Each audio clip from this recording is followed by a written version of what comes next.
এই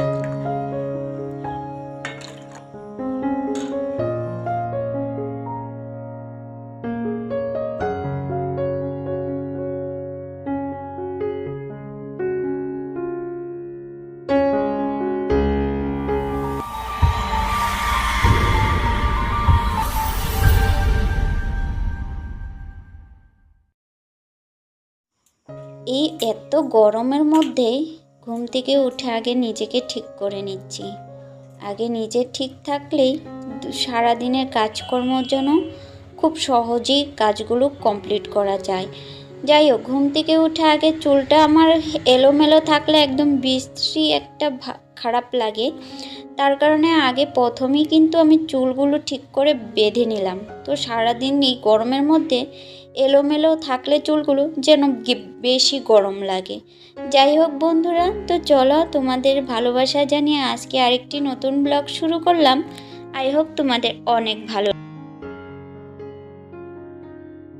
তো hello everyone, good morning, welcome to back to my channel Mamuni's blog. আশা করি তোমরা খুব ভালো আছো এবং সুস্থ আছো। আমিও মোটামুটি ভালো আছি এবং সুস্থ আছি। আরেকটি নতুন ব্লগে সবাইকে অনেক অনেক ভালোবাসা জানিয়ে আজকের ব্লগটা শুরু করলাম। এই যে ঘুম থেকে সকালবেলা উঠে পড়লাম। উঠে আগে রুমের বিছনাপত্রটা আগে ঠিকঠাক করে নিচ্ছি। বাসি বিছনাগুলো দেখলে একদম ভালো লাগে না, যেমন ঘরটায় যেন অগোছালো হয়ে থাকে। দেখবে যদি বিছনাটা গুছানো থাকে সব মনে হয় গুছানো আছে, ওরকম ফিল হয়।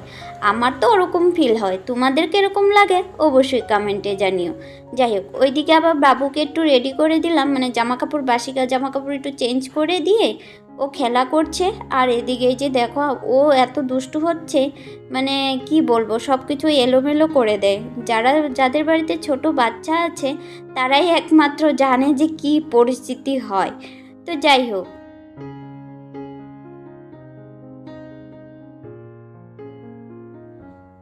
রুমের কাজ করে রান্নাঘরে আসলাম।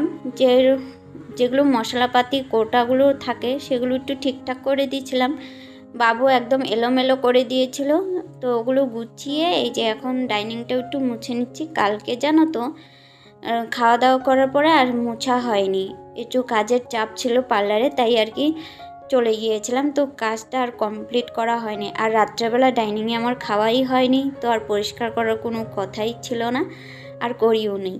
একদম জানো তো সারাদিনে এই কাজকর্ম করে করে একদম কখনো কখনো যে একটু ছুটি পাই তো এরকম হয়তো মনে হয়, কিন্তু কি বলো তো, আবার সংসারের কাজগুলো না করলেও একটুকুও ভালো লাগে না।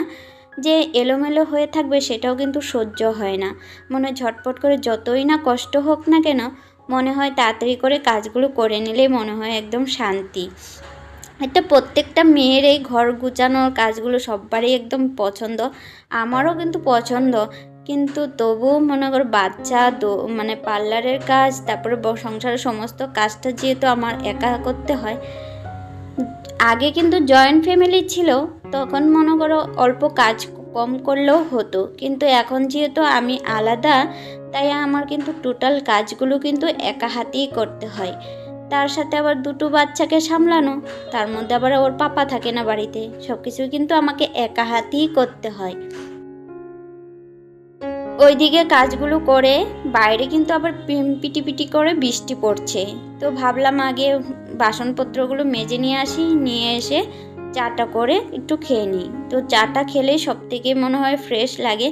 আমার তো চা না খেলে একদমই ভালো লাগে না। কার কার চা না খেলে ভালো লাগে না অবশ্যই কমেন্টে জানিও, পরবর্তী কমেন্টে কিন্তু আমি ভিডিওতে নিব। তো যাই হোক, তো এখন এই যে আমার তো চা খাওয়া কমপ্লিট। এখন তো ছোট ছেলের খাবার, বড় ছেলেও কিন্তু খেয়ে নিয়েছে।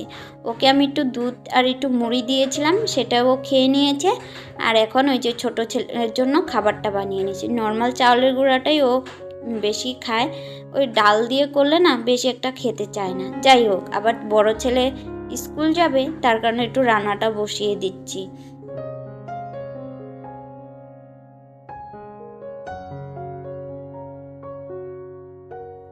কয়েকদিন ধরে একদম কি বলবো, বাইরে ওয়েদার খুবই খারাপ। যখন তখন বৃষ্টি আসছে, জামা কাপড়গুলো ঠিকঠাক করে শুকাতেই পারছি না। এই মেলছি, এই বৃষ্টি পড়ছে, এই রৌদ্র উঠছে, আবার বৃষ্টি পড়ছে। যাই হোক, এখন এই যে ভাতটা বসিয়ে দিলাম, তো আজকে একটু ডাল করব। এটা আমাদের নিজের বাড়িরই ডাল, মানে আমাদের জমিতে চাষ করা হয় এই মাসকলাই ডাল। কে কে খেতে পছন্দ করো? আমার অত একটা পছন্দ নাই, কিন্তু আমার ছেলে কিন্তু বেশ খেতে ভালোবাসে। তার অল্প মাছ ছিল, কালকে ভেজে রেখে দিয়েছিলাম, সেটা দিয়ে একটু মাসকলাইয়ের ডাল রান্না করব। আমাদের নিজের জমিতে এটা আমরা নিজেই তৈরি করা বলতে পারো, জমিতে চাষ করা হয়। কিন্তু আমি ডালটা না ভাজতেও পারি না, ইসেও করতে পারি না, যতটুকু করে দেয় শাশুড়ি করে দেয়। যাই হোক, এদিকে প্রেসার কুকারে ডালটা দিয়ে দিলাম, এখন রান্না করব। তো চলো, ভিডিওটা স্কিপ না করে পুরো দেখতে থাকো, আশা করি তোমাদের অনেক ভালো লাগবে। ওইদিকে তো রান্নাটা বসিয়ে দিলাম, তো বাইরের হাওয়া ওয়েদারটা না দেখালে তো আমার ভালোই লাগে না তোমাদের সাথে এই রান্নাঘরের জানালার পাশ দিয়ে প্রতিদিন ব্লগে তোমাদের সাথে শেয়ার করি। তো দেখতেই পারছো যখন তখন বৃষ্টি আসতে পারে। এখন ডালের জন্য ওই যে মশলাটা করে নিচ্ছি। তা আমি কিন্তু আবার হাফ জিরাটা গুঁড়া করে রেখেছিলাম মিক্সিতে, কেননা তাড়াতাড়ি হয় আর কি বাটাটা। তা যাই হোক, এইখানে আমি জিরা আর আদাটা বেটে নিচ্ছি, যেহেতু কাঁচা লঙ্কা ডালে আগেই দিয়ে নিচ্ছি, বেশি কিন্তু ঝাল দিব না যেহেতু ছেলে খাবে।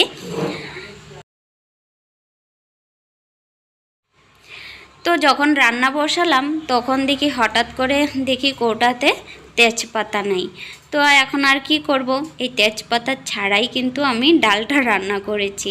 যাই হোক, খেতে অতটা একটা খারাপ হয়নি, তো ভালোই লেগেছে। আমি যেহেতু খেয়েছি তো তোমাদের সাথে বললাম আর কি, ভালোই লেগেছে।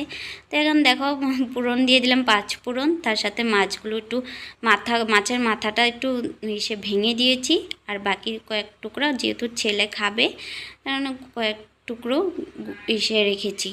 তো যাই হোক, এই যে এখন দেখো আমার মশলা দিয়ে মাছটা ভাজা হয়ে গেছে, তার মধ্যে আমি এখন ডালটা দিয়ে দিব, দিয়ে ভালো করে জাল করে নামিয়ে নিব। তার সাথে করেছিলাম আলু ভাজা আর তিতা করলা আলু দিয়ে ভাজা করেছিলাম। এই ছিল আজকে দুপুরের রান্নাবান্না। তো তোমাদের কার কার ডাল খেতে ভালো লাগে অবশ্যই কমেন্টে জানিও। তো চলো, এই ডাল রান্না কমপ্লিট হয়ে গেলে তো চলে যাব জামা কাপড় কাচতে এবং চানটা করতে। তার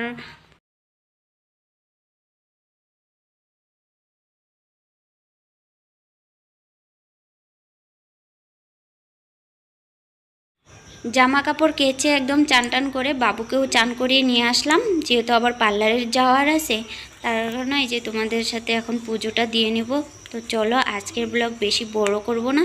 আর এখন তো আমার মোটামুটি সংসারের কাজ যতটুক ছিল সবটাই তোমাদের সাথে শেয়ার করলাম। এখন পুজোটা দিব আর খাওয়া দাওয়া করব, রেডি হয়ে পার্লারে যাব। আবার বিকালে আসবো ছেলেকে খাওয়ানোর জন্য, যেহেতু ওকে রেখে যাচ্ছি কিছুদিন ধরে।